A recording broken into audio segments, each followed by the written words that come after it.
अस्सलाम वालेकुम। और आप सब कैसे हैं? आई होप बिल्कुल ठीक ठाक होंगे। और आज मैं आपसे एक और बहुत ही खूबसूरत फ्लावरिंग प्लांट के बारे में बात कर रही हूँ। ये पेंटास का प्लांट है और आप इसके फ्लावर्स देखिए, बहुत ही खूबसूरत फ्लावर्स होते हैं। और मैंने सोचा था कि जब सारे फ्लावर्स एक साथ खिलेंगे तब मैं आपको ये वीडियो बनाऊंगी, लेकिन एक खिलते हैं और एक में ख़त्म हो जाते हैं तो मुझे बनाना ही पड़ा। और बहुत अच्छा ये फ्लावरिंग प्लांट है। और हमारे यहाँ जैसे कि सीज़न हमारे वहाँ गर्म रहता है, हम लोगों के वहाँ ज़्यादातर गर्मियाँ पड़ती हैं और ह्यूमिडिटी काफ़ी ज़्यादा होती है, तो ऐसे में ये प्लांट हमारे घरों में बहुत अच्छी तरीके से ग्रो करता है। और अब आप देख भी सकते हैं इसके फ्लावर्स बड़े ज़बरदस्त होते हैं। ये चूँकि गर्मियाँ पसंद करता है, लिहाजा गर्मियों में हमें इसमें फ्लावरिंग भी अच्छी खासी, बहुत ज़्यादा गर्मियों में तो नहीं, लेकिन जब हल्की हल्की सी गर्मियाँ होती हैं, मई जून में थोड़ी सी फ्लावरिंग कम हो जाती है, लेकिन वैसे इसमें फ्लावरिंग पूरे साल ही होती रहती है। इस प्लांट को हम सीड के ज़रिए भी ग्रो कर सकते हैं और कटिंग के ज़रिए भी ग्रो करते हैं। ये तीनों ही मैंने कटिंग लगाई थी और ये तीनों ही माशाल्लाह से बहुत ज़बरदस्त हो गए हैं। और ये एक बुशी टाइप का प्लांट होता है। ये पेंटास होते हैं, काफ़ी कलर्स में ये हमें मिलते हैं। इनमें ये वाला जो मेरा ऐसे लाइट पर्पल सा, इसमें देखिए शेड आ रहा है लाइट पर्पल, और ये वाला इसमें एक वाइट है और ये इसमें एक पिंक है। तो ये 3 तरह के हैं। वैसे बहुत सारे और भी कलर्स में ये हमको पेंटास मिलते हैं और बहुत इजीली ग्रो, बस थोड़ी सी बातें हम इसकी याद रखें तो फिर हमारे घरों में बहुत आसानी से ग्रो कर सकता है। ये प्लांट सबसे पहले ये कि इसकी सॉइल की हम बात कर लेते हैं कि इसकी सॉइल जो है हमें वेल ड्रेन लेनी है। ये पानी को ज़्यादा देर होल्ड नहीं पसंद रहना पसंद नहीं करता, लिहाजा हम जो इसकी सॉइल तैयार करेंगे तो उसमें हम रिवर सैंड ले लेंगे, जिसको मैं बालू मट्टी कहती हूँ, इसको हम बालू मट्टी कहते हैं, सभी कहते हैं। रिवर सैंड और गोबर की खाद आप इक्वल क्वांटिटी में ले लीजिए, तो उसमें भी बहुत अच्छी तरीके से ये ग्रो करता रहेगा। इसलिए कि हमें मट्टी इसकी वेल ड्रेन लेनी है, पानी को हमें ज़्यादा देर इसमें खड़ा नहीं रहने देना है। सो पानी भी हमें इसमें बहुत ज़्यादा नहीं डालना है। अब जैसे सर्दियाँ थी, आजकल में इतना ख़राब मौसम नहीं था, यानी अच्छा मौसम था, गर्मियाँ नहीं आई थी, तो हम इसमें एक दफ़ा पानी डालते थे। लेकिन ये कि जब गर्मियाँ आएंगी तो हमें इसमें दिन में 2 दफ़ा पानी डालना पड़ेगा, क्योंकि हमने इसकी मट्टी जो है वो वेल ड्रेन ली है, लिहाजा इसके अंदर पानी जो है वो खड़ा तो नहीं रहेगा, निकल जाएगा। लिहाजा हमें इसको बहुत ज़्यादा ड्राई नहीं होने देना है। हम इस प्लांट को जब वाटरिंग का ख्याल रखते हैं तो ये प्लांट बहुत आसानी से हमारे घर में ग्रो कर लेता है। और ये बुशी टाइप का प्लांट होता है, मतलब हम इसको पिंच करते रहेंगे, ये इसके मुख्तलिफ लीव्स, जैसे कि ये पोर्शन है, अब ये है ना, तो मैं इसको अगर यहाँ से इसको ये पोर्शन यहाँ से मैं ऐसे करके इसको पिंच कर दूँगी, ये बीच का पोर्शन निकाल दूँगी इसका, तो ये मज़ीद ब्रांचेस यहाँ से निकलेंगी और ये बुशी होना शुरू हो जाएगा।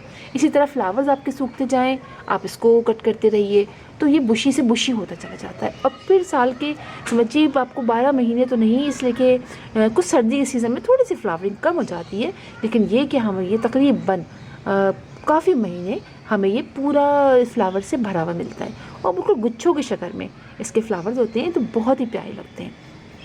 तो पानी की हम बात कर रहे थे, तो पानी हमें इसमें सर्दियों में तो हमने एक दफ़ा डाला है, लेकिन गर्मियों में हमें दोनों टाइम इसको पानी डालना है, क्योंकि अब गर्मियाँ आने वाली हैं। और इसके अलावा ये कि इस प्लांट को सर्दियों में तो हम फुल सनलाइट में रखते हैं, लेकिन गर्मियों में हमें सिर्फ मॉर्निंग की इसको 1 से 1.5 घंटे की धूप इसको दें, बस मॉर्निंग की। और दोपहर को गर्मी की जो 12 बजे के बाद से 3-4 बजे तक तो बहुत सख्त धूप होती है ना, उसमें हमें इस प्लांट को नहीं रखना है, वरना इसके लीव्स जो हैं वो बर्न होने शुरू हो जाते हैं। और मॉर्निंग की धूप में ये बहुत अच्छे तरीके से ग्रो करता है। और चूँकि बहुत ज़्यादा इसमें फ्लावरिंग होती है, इसलिए इसमें फर्टिलाइज़र भी हम हर 10 डेज़ बाद जो हम अपना फर्टिलाइज़र डालते हैं, लिक्विड फर्टिलाइज़र, आप वो डालते रहिए। और फिर एक महीने बाद इसके अंदर थोड़ी सी इस प्लांट के अंदर आप गोबर की खाद या जो भी आप डालना चाहे डाल लीजिए। और लिक्विड फर्टिलाइज़र में अगर आप NPK डालना चाहते हैं तो NPK डाल लीजिए। और वैसे मैं तो अपना जो घर में बनाते हैं हम फर्टिलाइज़र, जिसमें थोड़ा जी ऑर्गेनिक फर्टिलाइज़र जो बनाना पील का बनाते हैं हम, इसके अलावा हम जो कंपोस्ट का बनाते हैं वो फर्टिलाइज़र, लिक्विड फर्टिलाइज़र वो आप डालते रहेंगे तो आप देखेंगे इसकी ग्रोथ बहुत अच्छी होती चली जाएगी। पहले ये एक ब्रांच थी और आप देखिए इस ब्रांच से ये कितने सारे हो गए हैं। इसके अंदर बहुत ज़्यादा कोई कीड़े वगैरह भी नहीं लगते हैं, लिहाजा आप 15 डेज़ बाद जो हम नॉर्मल हम अपना बनाते हैं पेस्टिसाइड, जो ऑर्गेनिक बनाते हैं आप वो डालते रहिए इसके अंदर। और ये बहुत आसानी से इसमें अगर कोई कीड़ा लगेगा तो वो उसको कवर कर लेगा, और कीड़े इसमें ऐसे बहुत ज़्यादा लगती भी नहीं है। हाँ, बटरफ्लाइज बहुत ज़्यादा आती हैं इस प्लांट के ऊपर। जहाँ ये आप प्लांट रखेंगे वहाँ बटरफ्लाइंग और हेमिंग बर्ड्स भी बहुत ज़्यादा आपको दिखाई देंगी।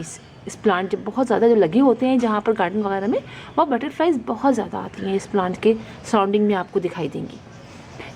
इस प्लांट को अगर आप कटिंग के ज़रिए लगाना चाहते हैं, अब देखिए सीड बनते हैं। ये जो आपको दिखाऊं, ये जो ये फ्लावर सूखा है, इसके अंदर यहाँ पर इसके सीड बन गए हैं, तो आप सीड से भी ग्रो कर सकते हैं। इसके अलावा आप इसकी ब्रांचेस लीजिए, और ब्रांचेस जैसे हम कटिंग के ज़रिए ग्रो करते हैं आप वैसे इसको ग्रो कीजिए, तो ये बहुत अच्छा लगता है और बहुत खूबसूरत तरीके से लग भी जाता है और फैलना शुरू कर देता है। जैसे हम इसको पिंचिंग करते रहेंगे और तो ये बड़ा होता रहेगा, और कटिंग भी आसानी से इसकी लग जाती है।